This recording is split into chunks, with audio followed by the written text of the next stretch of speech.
ஒரு பெரிய காட்டுல ஒரு ஆமையும் நரியும் நண்பர்களா இருந்தாங்க. அந்த ஆமைக்கு அதோட கனமான ஓட்டை பிடிக்கவே பிடிக்கல. இப்படி கனமான ஓடு இருக்கனால தான் தன்னால வேகமா ஓடவும் முடியல, பறக்கவும் முடியலன்னு ரொம்ப வருத்தப்பட்டுட்டு இருந்துச்சு. நமக்கு மட்டும் ஏன் கடவுள் இப்படிலாம் கொடுத்துருக்காரு? இந்த கனமான ஓடு இருக்கனால தான் நம்மளால வேகமா ஓடவும் முடியல, பறக்கவும் முடியல. எல்லாரும் மாதிரி சந்தோஷமா நம்மளால இருக்க முடியலையே. இறைவன் கொடுத்த உடல் எப்பவும் ஒவ்வொரு மிருகத்துக்கும் மாறுபடும்.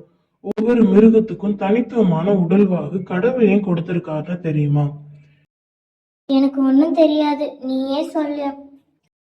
ஒவ்வொரு மிருகத்தோட வாழ்விடத்தை பொறுத்தும் இயற்கை கிட்ட இருந்தும் ஒவ்வொரு மிருகத்துக்கும் பொதுவா ஏற்படுற ஆபத்துகள் கிட்ட இருந்தும் காப்பாத்திக்கிடவும் அந்தந்த மிருகங்களுக்கு தேவையான உடல் அமைப்பை கொடுத்திருக்காரு.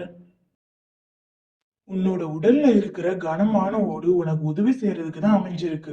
அதனால அந்த ஓட்டை பார்த்து வருத்தப்படாத. இதை கேட்ட பிறகும் ஆமைக்கு திருப்தி இல்லை.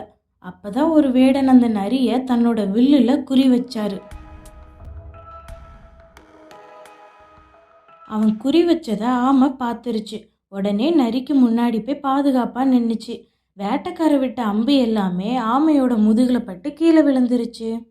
இதை பார்த்த நரி வேட்டைக்காரனை நோக்கி ஓடிச்சு. நரி தன்னை நோக்கி வரதை பார்த்த வேட்டைக்காரன் அங்க இருந்து ஓடிட்டான்.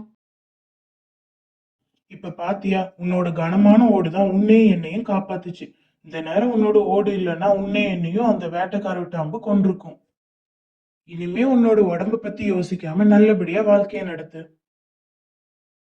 நரி சொன்னதெல்லாம் உண்மைன்னு புரிஞ்சுக்கிட்டாம அதுக்கப்புறம் நல்லபடியா வாழ்ந்துச்சு.